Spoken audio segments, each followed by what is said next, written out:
Hey everybody, welcome to May. It's May Wine Drop Wine number 1. You are getting this email, and a lot of you are picking up your wine on Cinco de Mayo. Cinco de Mayo is not Mexican Independence Day.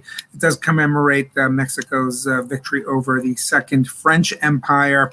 We're not doing French wines or Mexican wines, even though I did a great trip to Mexico wine country and back a few years ago, and I will try to get a Mexican wine in or two. There's some really amazing stuff happening down there.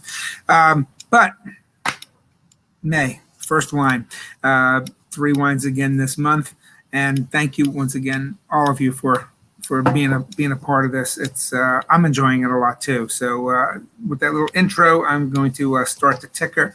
Hope you like my Mexican-made Guayabera shirt. Happy Cinco de Vino. That's what we'll call it today. Here we go. My 2-minute warning. First wine, you've seen the name across the bottom, Sacrum, Geisha de Jade.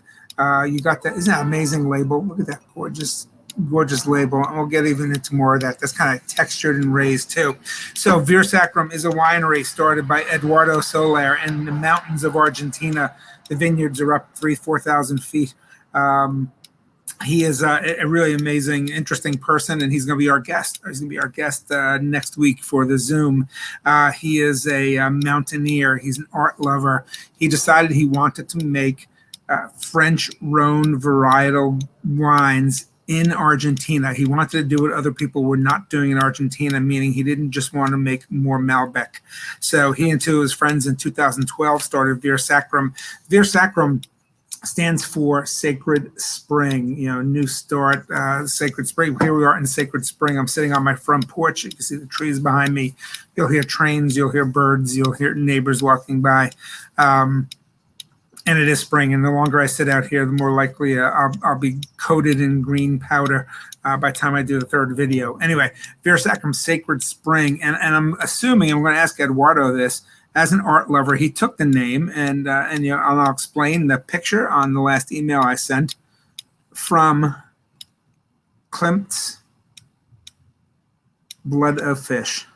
So that's where this is from. So Klimt back in the late 1890s started a kind of a rebel offshoot artist magazine for artists' work, and also for famous writers from across Europe, called Sacrum, and it really is to break from tradition in Austria, and I'm assuming that's where Eduardo got the name, because he too has started this Sacred Spring, this Sacrum, this winery and winemaking in the mountains, using really low intervention, growing grapes that had not been popular there.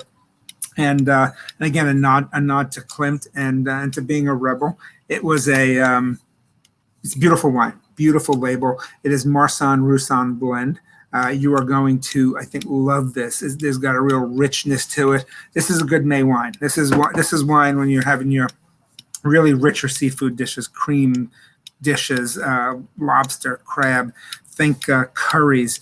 Think even lighter meat dishes and all too, cheeses. This really, I just love this wine. Last year, Valerie Stivers, my friend and writing collaborator, we started doing these videos called Re-Drinking, and where we were looking at wine really from a popular culture perspective. And we found an article. It was in Australian Vogue, and was matching wines to your different horoscope signs, your different astrological signs. And most of the wines, though, were very small producers in Australia, and most of them don't get here. So what we tried to do was then I tried to replicate those wines that were a little bit more accessible. And this is one of the wines that I found, and I think we're really blown away. We actually are going to do a re-drinking specifically on Klimt and on Sacrum and on that picture. So hopefully that'll be ready this week, and I'll send that all out to you with the reminder of the Zoom, which is, when did I say it was? Tuesday night. I believe that is the 11th, a week from tonight, or if you're seeing this video tomorrow, 6 days from tomorrow. And I hope you can join in, because I think he's going to be a fascinating person to talk to.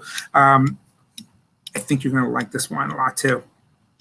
Just a fuller bodied white, really rich. Lots of different flavors. There's floral in there. There's fruit in there. There's stone fruit in there. Richer fruit flavors.